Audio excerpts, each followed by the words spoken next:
Wow, this is fun. I've never been on a roller coaster before. Hey, wait, why'd you take me to Discount World? I thought you hated me. This is why.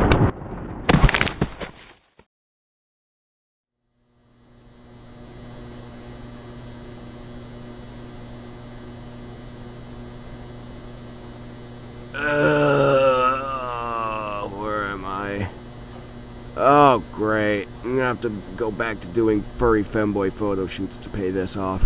Yeah, screw this. I'm not paying. I'll just have to flee to Scuperia again. Oh, God. Okay. I'm gonna kill Lego Seinfeld for this, I swear. Hey, lady, I don't have health insurance. I'm just gonna leave, okay? Alright, sounds good. Goddamn Iowans, I swear. It's like they speak a whole other language or something. Oh, quick, get in the van. Oh, cool, I'm getting kidnapped again. You're lucky I found you, kid. We're gathering survivors to fight back against the zombie apocalypse. Wait, it's a zombie apocalypse? Yeah. Did you not notice all the mindless, bloated, drooling corpses stumbling around trying to cannibalize anything that moves? I thought that's just how Iowans usually behave. Well, it is, aside from the cannibalization part. Oh, yeah, true. It's more of a Wisconsin activity. Don't worry, there's plenty of young boys there for you to fraternize with. Alright, I'm not the best in social situations, but I can do my best.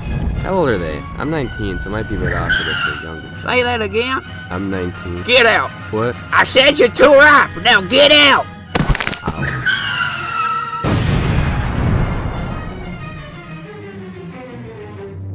Well, I guess it's the zombie apocalypse now. I guess I should be all dramatic about it. If you find this tape, I'm already dead. Nah, I ain't feeling it. Anyway, let's get to it.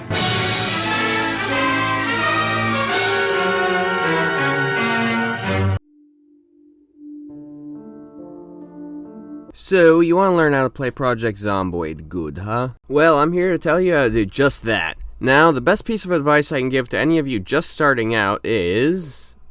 play the tutorial. Now that you're done with the tutorial, click on Solo. Then, pick one of these three, depending on which playstyle sounds good to you. Don't worry about any of the other options, as those are special challenge modes. Once you've chosen your playstyle, it's time to pick your spawn location.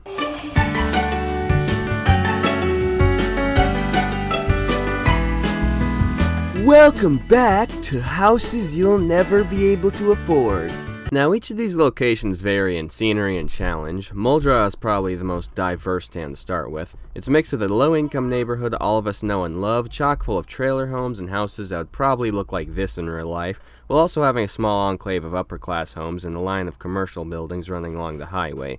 If you're looking for a combat-focused start where you have plenty of rednecks trailer homes to loot, I'd suggest starting here.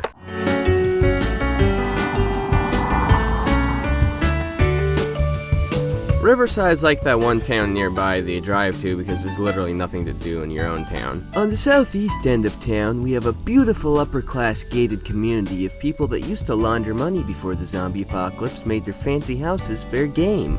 If those aren't quite your speed, there's plenty of normal houses that surround the school in the center of town. And of course, we can't forget the bustling downtown with a wide selection of food markets, restaurants, and other stores for all your survivors' needs. Are you looking for a nice, calm experience? Does a small town vibe just suit you? Well, look no further than Rosewood. With a lovely array of brick homes in the heart of town, close proximity to the local school, and a quaint shopping district running along Main Street, Rosewood is the perfect town for anyone looking to settle down, so long as they were lucky enough to be born before the economy collapsed. Just don't tread too close to the prison on the west outskirts of town. There's minorities there. And of course, we can't forget scenic West Point. With the sprawling downtown scene, a massive neighborhood with so many friendly faces, you'll never run out of things to do or people to meet. Okay, but for real, West Point is hell on earth, and I only recommend that experienced players choose to spawn here. For now, if you're just starting out, pick one of the first three locations. Once you've chosen where you're dropping, pick your stats. This menu might be a little confusing at first, but I'll help you decipher it. Now, stat selection depends on points. You can spend points to give your character positive traits, and give your character negative traits to get more points to spend. Over on the left here is the occupation selection. Each of these gives you different bonuses and uses up a different amount of points. Hover over each of them to see what gives you what, and then from there, mold your character according to the playstyle you have in mind. Now, I'm not here to tell you how to build your character, that's your decision, but since you're looking for help, I'll give you some tips. Pretty much everyone agrees that smoker is the least bad negative trait. It's really not that difficult to find smokes and lights, and the penalty for not smoking is negligible, so it's pretty much free points. If you do pick this trait, look for cigarettes and lighters or matches, on zombie corpses, in desks, and in car glove boxes. Depending on your playstyle, books may or may not be helpful. If you're just in this to smack zombies over the head with a shovel, don't bother with books, they won't help you. Thus, I suggest you pick slow reader or even illiterate. But if you're the kind of player that wants to play The Sims with zombies, then you're probably going to want to pick fast reader to help you build your stats quicker. If you're doing a combat build, bet there's somebody behind that log. I just have a feeling.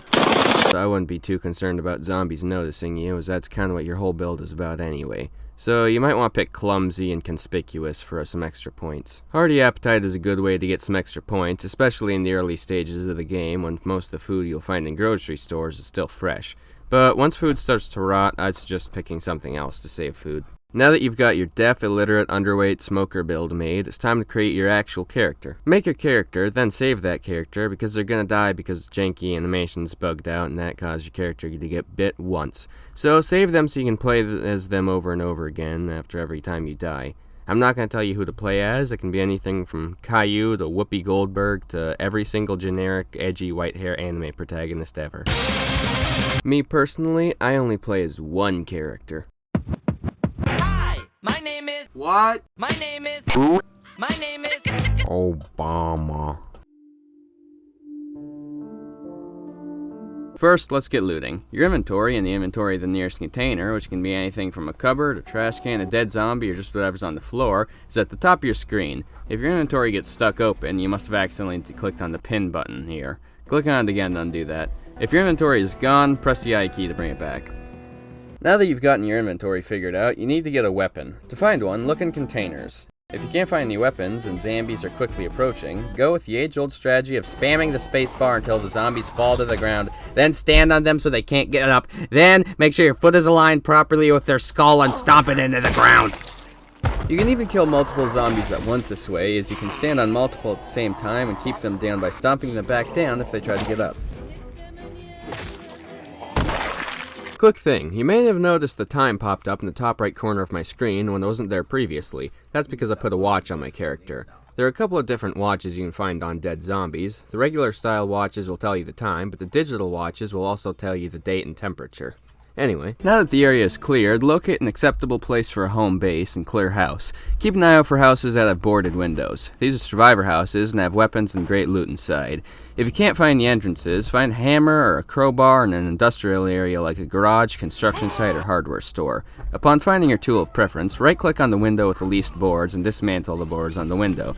Then, once you've gotten the planks off, smash the window open. Then, clear the glass from the window before crawling through.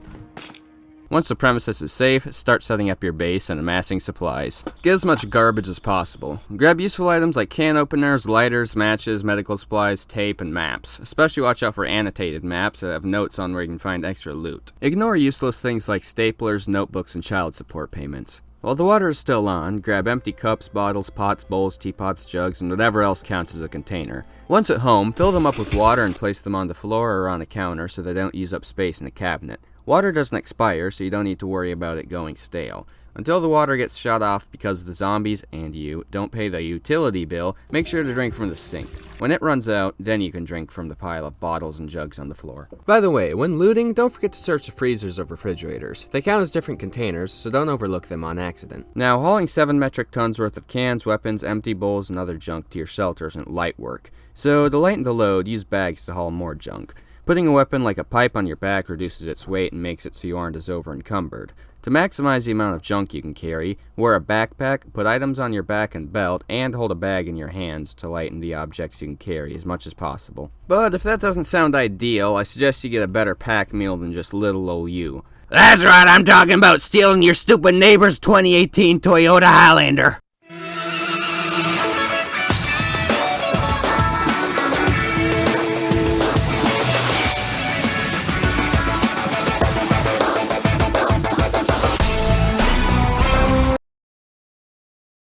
To get a car, first attempt to open the trunk. If you can't, then try to enter the driver's seat.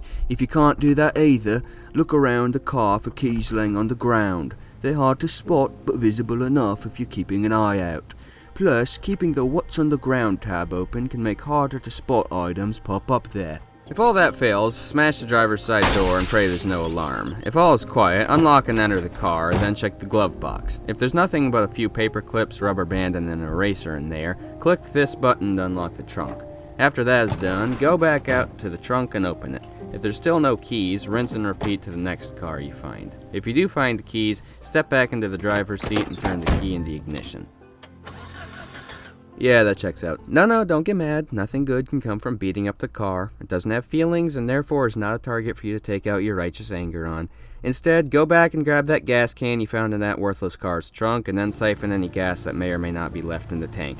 Then, unfortunate as it might be, move on with your life and try this process on the other car 20 feet from you.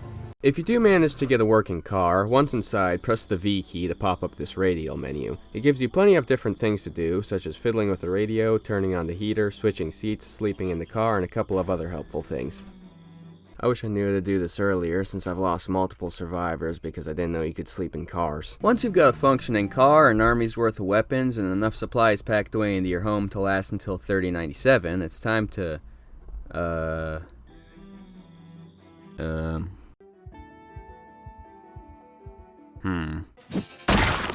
Hold on, I got this, let me think.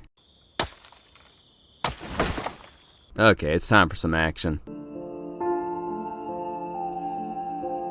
Now that you're safe and secure, you're bored and have nothing to do.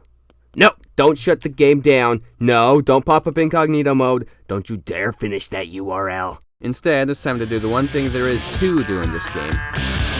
Kill zombies. Behead zombies. Roundhouse kick a zombie into the concrete. So grab that rolling pin and go insane!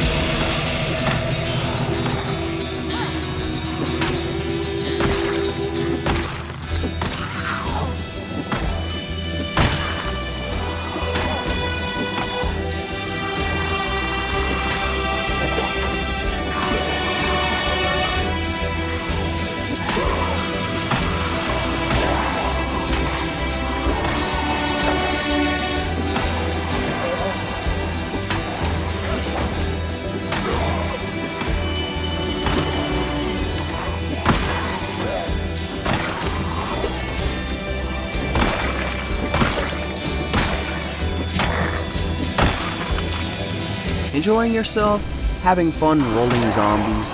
That rolling pin is fun and all, but you want something a bit stronger, don't you? Well, I'll tell you where to get the weapons you've always wanted. Now, I already mentioned survivor houses, which contain potentially some of the best weapons in the game. But some other places to look out for are police stations for guns and batons, fire stations for axes and other tools, hardware stores, construction sites, utility vehicles. Also, regular homes sometimes contain guns. For long guns, look in closets. For handguns, look in nightstands. Oh, one last tip. For the love of God, don't use guns unless you have enough ammo to take out the entire population of Argentina. See this? See here? This is what happens when you go firing away with a shotgun all willy-nilly like it don't mean nothing. Now look what you've done. You've got a horde of zombies inside circuit of the population of India after you, and you're down to your last magazine. You're not taking out a horde this big with that Moderate Exertion moodle in your top right. How are you going to deal with this situation? Well, as with all problems in life, the first step is to go to the liquor store. Now, find as many bottles of bourbon as possible and snatch them up. Then, grab a bunch of clothes off killed zombies and rip them up into cloth. Then, make a Molotov cocktail. You only need one, but having extras is nice too. If you can't find a liquor store, look in dumpsters for empty bottles and then find a gas station. Fill up the bottles with gas and then use those to make Molotovs.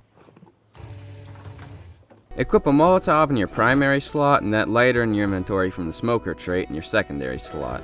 Then go up to the horde and throw the Molotov ahead of the horde by at least 114 miles. The Molotovs are janky as hell and bounce and roll and then sit there for 3 months before actually exploding.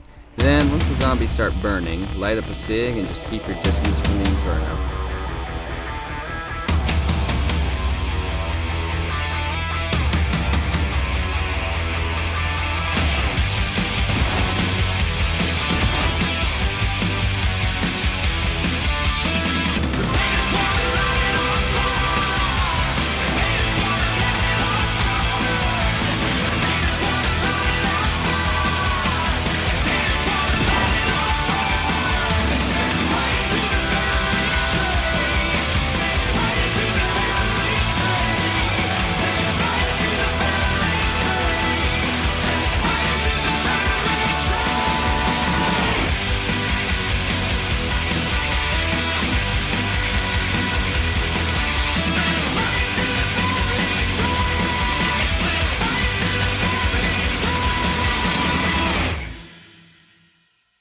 I got one last bit of advice before we end off with the video. Now, if you're wondering why your character is constantly sweating, it's really quite simple. All that running around, beating off zombies, and thick armor you're wearing over your entire body has got your character overheating. If your character is overheated, he or she loses energy and thirsts much quicker, which will make you drastically less effective in combat.